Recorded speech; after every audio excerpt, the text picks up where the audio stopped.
오늘도 성령 충만을 사모하여서 새벽을 깨우며 기도의 자리에 나오신 모든 성도님들을 환영하고 축복합니다. 하나님의 은혜가 아니면 감히 설 수 없는 죄인이 오늘도 하나님의 은혜를 바라며 나왔습니다. 우리에게 은혜의 강물을 내시고 기갈한 영혼이 회복되는 회개와 은혜의 시간 되게 하옵소서. 삶의 순간순간마다 우리를 넘어뜨리려 하는 악한 영들의 세력으로부터 우리를 보호하여 주시고 말씀과 기도로 근신하고 깨어있는 모든 하나님의 백성 되게 하옵소서. 하나님께서 세우신 담임 목사님을 영육간에 강건케 하시며 목회 사역 가운데 풍성한 은혜와 능력을 베풀어 주옵소서. 가족들의 건강을 지켜주시고 회복되게 하옵소서. 사랑하는 원로 목사님과 사모님의 건강 지켜주시며 날마다 평안과 기쁨으로 충만케 하옵소서. 중직자들과 구역장들과 모든 대항의 가족들을 기억하여 주시고 하나님께서 주시는 힘과 능력으로 주신 사명 잘 감당케 하옵소서. 삶의 모든 필요한 것을 채워주시고 복의 통로로 쓰임받게 하옵소서. 새생명 축제가 진행되고 있습니다. 구령의 열정을 부어주사 영혼들을 초대하고 복음을 전하는 귀한 사역에 온 힘을 낼 수 있게 하옵소서. 가족 구원을 위해 친구와 이웃의 구원을 위해 기도하며 애쓰는 귀한 성도들에게 하늘의 권능을 내려주시고 복음의 놀라운 역사가 나타나게 하옵소서. 군복무 중인 주의 자녀들, 해외에 나가 있는 주의 자녀들을 지켜주시고 선교사님들의 모든 사역 위에 능력 부어 주옵소서. 천사 찬양대의 찬양을 기쁘게 받아 주시오며 크신 복을 내려 주옵소서. 예수 그리스도의 이름으로 간절히 기도드립니다. 아멘. 오늘 하나님께서 우리에게 주시는 말씀은 사무엘하 14장 1절부터 17절까지의 말씀입니다. 구약성경 484면에 있습니다. 사무엘하 14장 1절부터 17절까지의 말씀, 한 절씩 교독하실 때 살아계신 하나님의 음성 들으시기 바랍니다. 수르의 아들 요압이 왕의 마음이 압살롬에게로 향하는 줄 알고 느과의 사람을 보내 거기서 지혜로운 여인 하나를 데려다가 그에게 이르되 청하건대 너는 상주가 된 것처럼 상복을 입고 기름을 바르지 말고 죽은 사람을 위하여 오래 슬퍼하는 여인같이 하고 왕께 들어가서 그에게 이러이러하게 말하라고 요압이 그의 입에 할 말을 넣어 주니라.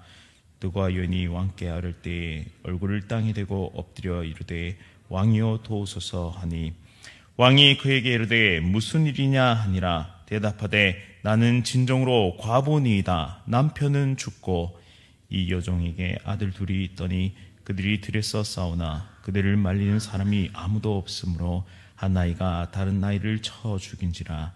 온 족속이 일어나서 당신의 여종 나를 핍박하여 말하기를 그의 동생을 쳐 죽인 자를 내놓으라. 우리가 그의 동생 죽인 죄를 갚아 그를 죽여 상속자 될 것까지 끊겠노라 하오니 그러한즉 그들이 내게 남아있는 숯불을 꺼서 내 남편의 이름과 씨를 세상에 남겨두지 아니하겠나이다 하니 왕이 여인에게 이르되 내 집으로 가라.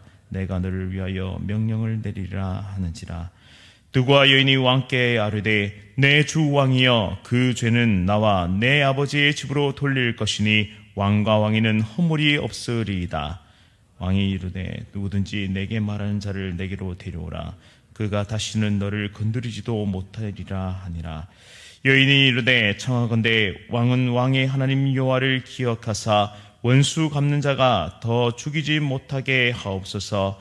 내 아들을 죽일까 두렵나이다 하니 왕이 이르되 여호와께서 살아계심을 두고 맹세하노니 내 아들의 머리카락 하나도 땅에 떨어지지 아니하리라 하니라. 여인이 이르되 청하건대 당신의 여종을 용납하여 한 말씀을 내 주 왕께 여쭙게 하옵소서 하니 그가 이르되 말하다 하니라. 여인이 이르되 그러면 어찌하여 왕께서 하나님의 백성에게 대하여 이 같은 생각을 하셨나이까? 이 말씀을 하심으로 왕께서 죄 있는 사람같이 되심은 그 뇌쫓긴 자를 왕께서 집으로 돌아오게 하지 아니하심이니이다. 우리는 필경 죽으리니 땅에 쏟아진 물을 다시 담지 못함 같을 것이오나 하나님은 생명을 빼앗지 아니하시고 방책을 베푸사 내쫓긴 자가 하나님께 버린 자가 되지 아니하게 하시나이다. 이제 내가 와서 내 주 왕께 이 말씀을 여쭙는 것은 백성들이 나를 두렵게 하므로 당신의 요종이 스스로 말하기를 내가 왕께 여쭈오면 혹시 종이 청하는 것을 왕께서 시행하실 것이니라. 왕께서 들으시고 나와 내 아들을 함께 하나님의 기업에서 끊을 자의 손으로부터 주의 종을 구원하시라 함이니이다. 다 함께 읽겠습니다. 당신의 여종이 또 스스로 말하기를 내 주 왕의 말씀이 나의 위로가 되기를 원한다 하였사오니 이는 내 주 왕께서 하나님의 사자같이 선과 악을 분간하심이니이다. 원하간대 왕의 하나님 여호와께서 왕과 같이 계시옵소서. 아멘. 사람의 꾀와 아름다운 말의 함정, 사람의 꾀와 아름다운 말의 함정이라는 제목으로 말씀을 선포하도록 하겠습니다. 오늘 본문은 요압이 압살롬의 귀환을 꾀하는 장면을 그리고 있습니다. 1절 말씀에 보시면 수르야의 아들 요압이 왕의 마음이 압살롬에게로 향하는 줄 알고라고 말씀합니다. 이것을 보건대 요압은 사람의 마음을 읽어내는 탁월한 능력이 있었던 것 같습니다.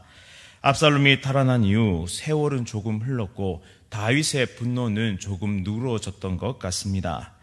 그리고 이제 죽은 아들보다는 살아있는 아들에 대한 애틋한 마음이 조금씩 향하게 된 것을 그는 읽게 되었습니다.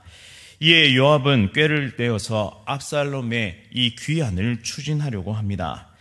이 사람의 마음을 읽어내는 능력, 이것은 오늘날 시대에도 참 중요한 능력인데요. 타인에 대해서 세심하게 살피지 못한다면 그 마음을 알 수 없습니다.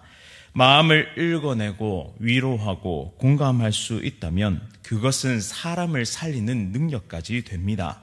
그런데 문제는 요압이 다윗 왕의 마음을 읽어내는 이 탁월한 능력으로 자신의 입신양면을 위해 이용하기 시작했다는 것입니다.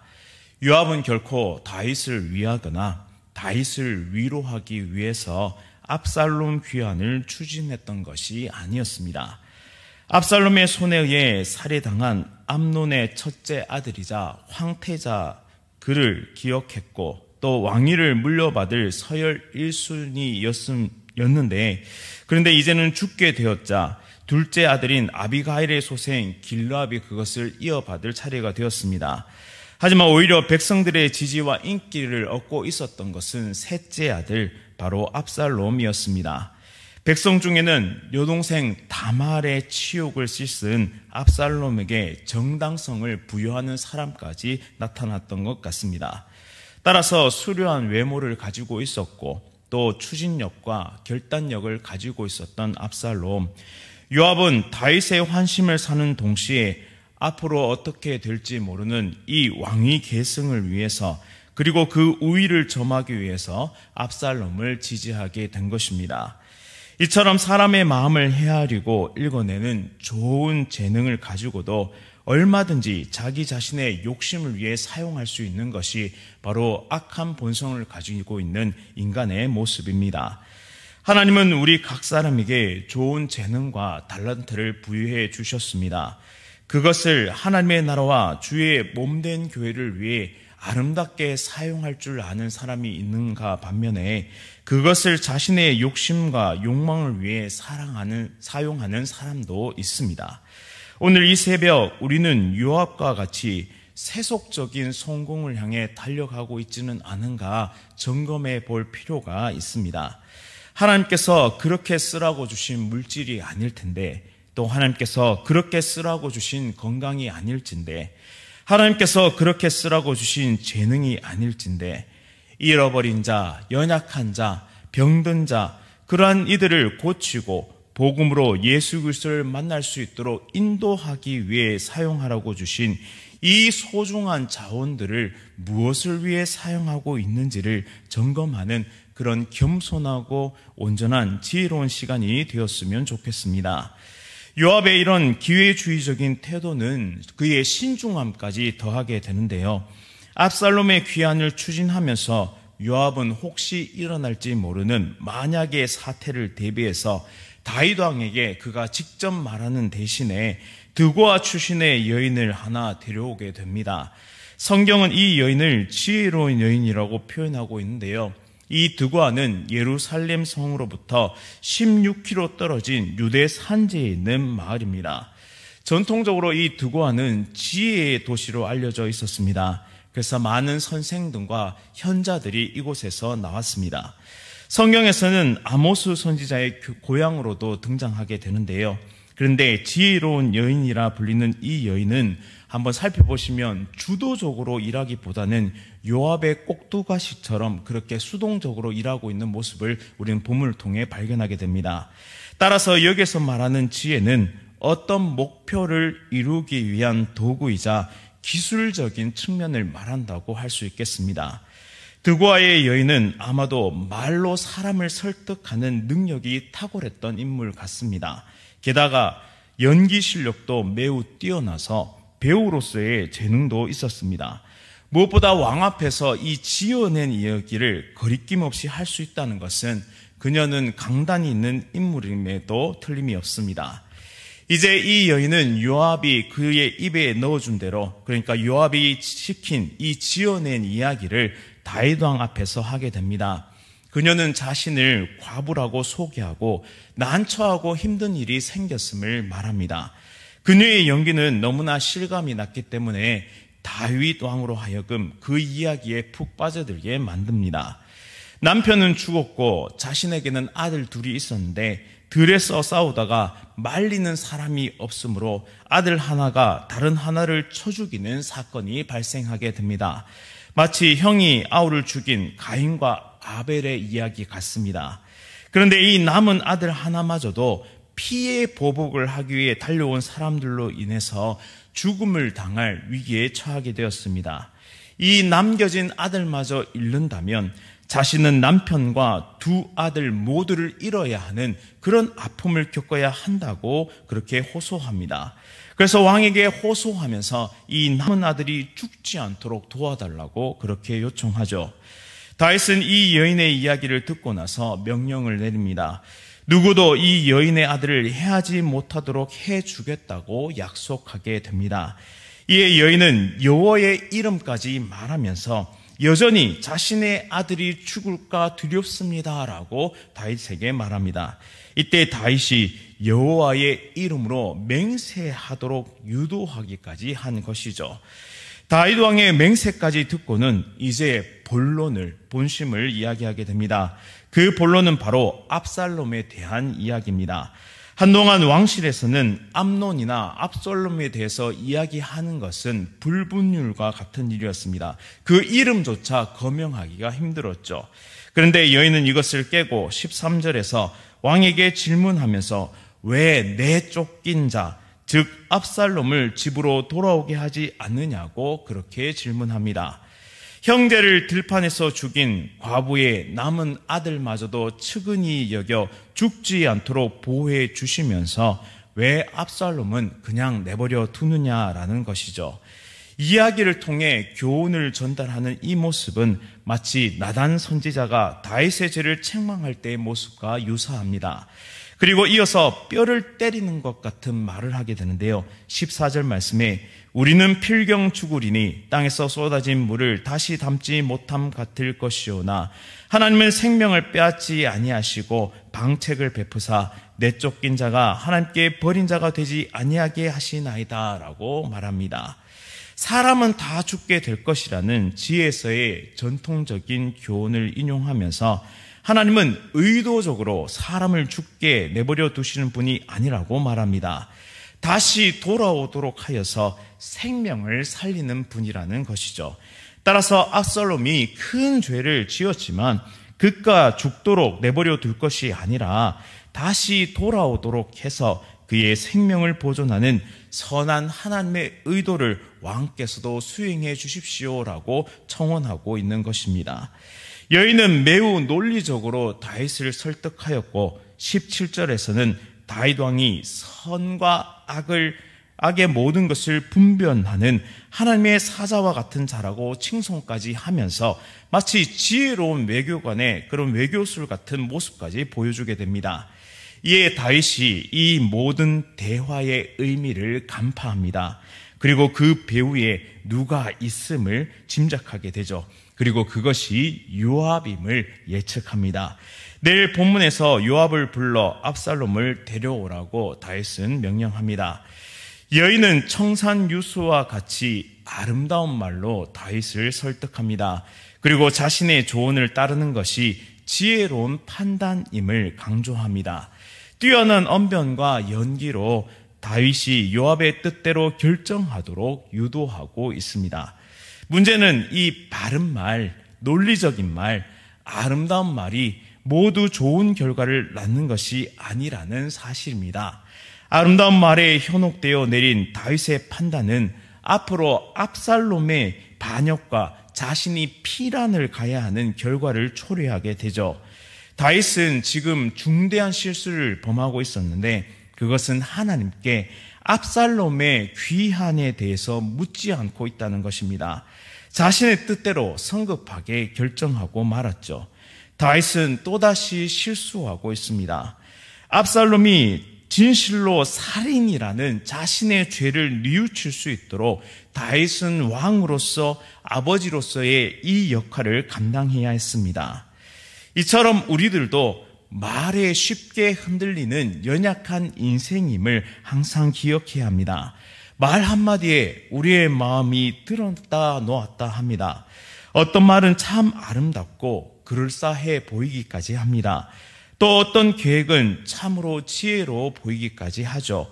그런데 모든 결정의 기준은 하나님의 뜻, 하나님의 말씀임을 우리는 항상 기억하고 그렇게 나아가야 합니다. 그렇게 우리는 계속적으로 하나님의 은혜의 강물로 뛰어들어야 하고 하나님께로 나아가 뜻을 구하고 하나님의 계획을 우리는 하나님께 구해야 한다는 사실이죠. 세상의 꾀와 아름다운 말의 함정에서 벗어나기 위해서는 인간의 말이 아닌 하나님의 말씀으로 우리를 채워야 한다는 사실입니다. 오늘 하루를 시작하면서 우리는 주변에서 수많은 말들을 듣게 될 것입니다. 우리의 거래처에서, 우리의 직장에서, 우리의 가정에서, 우리의 삶 속에서 수많은 이야기들, 수많은 말들을 우리는 듣게 될 것입니다. 하지만 우리의 중심과 마음을 잘 지켜낼 수 있기를 원합니다.